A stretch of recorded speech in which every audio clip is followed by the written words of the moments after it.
komponen utama yang sangat kita butuhkan, ya. Kemudian yang kedua, ya, ini komposisinya kemarin mungkin sudah pernah disampaikan sekilas, ya.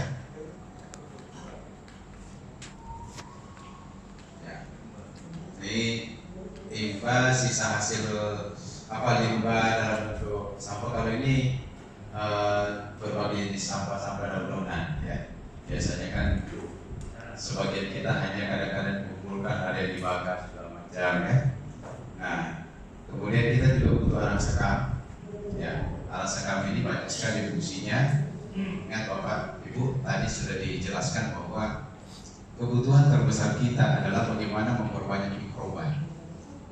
Karena mikroba inilah yang akan menghasilkan unsur hara dalam tanah. Dia akan ibaratnya pasukan, Pak. Jadi kalau Kepala Badan SDM, Prof. Deddy Nursamsi mengatakan, bagaimana kita menciptakan kondisi tanah ini sehingga jumlah pasukan kita yang bisa menyiapkan unsur hara tersedia dalam jumlah besar.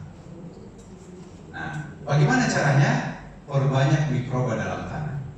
Bagaimana cara memperbanyak mikroba? Berikan bahan organik sebanyak mungkin, lalu kemudian berikan stimulan bahan lain yang mengandung mikroba. Jadi dia yang akan mengolah.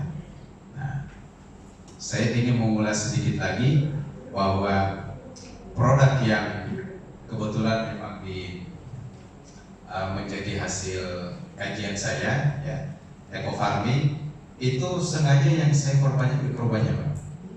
Dulu awal-awal eco farming itu dikeluarkan, mikroba kurang lebih hanya sekitar 600 juta. Sekarang setelah saya coba tingkatkan proses pengolahannya, alhamdulillah dalam satu tub kecil eco farming itu sudah berubah menjadi 175 miliar. Ya. Hasil riset terakhir kita lakukan uji lab di lab Institut Teknologi Bandung. Ya. Jadi kita menggunakan lab bukan lab abal-abal. Ya. Kebetulan ketua pengujinya Ibu Profesor, ya, orang Batak, ya, ada di hasil uji lab. Makanya ketika ada orang yang bertanya, masa sih eco farming sekecil ini bisa untuk 1 hektar? Ya itulah karena ketidakpahaman dalam ilmu pemupukan, ya. Jadi kalau membandingkan urea yang berkarung-karung dengan yang satu tub begini katanya 1 hektar, nggak masuk akal. Emang nggak masuk akal karena akalnya nggak nyampe ke sana, ya. Tapi kalau sudah paham tentang ilmu mikroba, ya tidak ada lagi pertanyaan. Ya, kita juga tetap butuh dedak, Bapak Ibu sekalian. Jadi sebagaimana tadi buat pakan sapi, ya sebenarnya ini dibutuhkan tidak dalam jumlah besar. Karena dedak ini juga termasuk salah satu bagian yang menjadi konsumsi mikroba buat pakannya, ya. Jadi di sini karbohidratnya cukup tinggi, ya, sehingga mikroba itu salah satu yang menjadi sumber energinya adalah karbohidrat. Nah, seru gergaji kita butuhkan untuk menstabilkan CN rasio.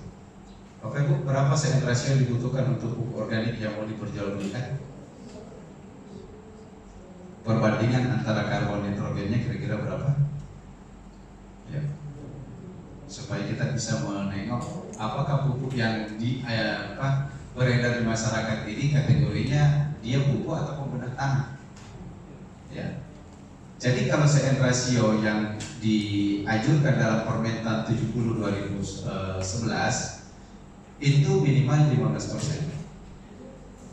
Jadi kalau misalnya petani kita membuat kurang dari 15%, itu tidak bisa diperjualbelikan, ya, karena dia tidak memenuhi syarat. Nah, kurang dari itu namanya pembedah tanah, sekedar untuk memperbaiki kondisi tanah. Ya. CN rasio yang sama dengan C organik, maaf. C organik, CN rasio kurang lebih sama. CN rasio itu salah satu fungsinya adalah semakin sebenarnya CN rasio yang stabil kurang dari 30%, itu menunjukkan bahwa dia kemampuannya untuk larut bersama tanah ya lebih mudah, artinya lebih mudah dimanfaatkan oleh tanaman menjadi bagian dari nutrisi yang hasil pengolahan dari mikroba tadi. Nah, kalau misalnya CN rasio lebih dari 30%, kayak misalnya ini serbuk gergaji kira-kira CN rasionya berapa Pak? Kalau kita hati, CN rasionya kurang lebih antara 150 sampai 200. Nah, jadi dia tidak bisa terlalu banyak karena dia sulit untuk terurai. Serbuk gergaji itu kalau Bapak simpan dia bukan jadi pupuk. Ya. Nanti maksud saya dia jadi pupuk tapi butuh waktu yang lama. Butuh waktu yang lama karena mikroba itu sangat sulit sekali untuk mengurai.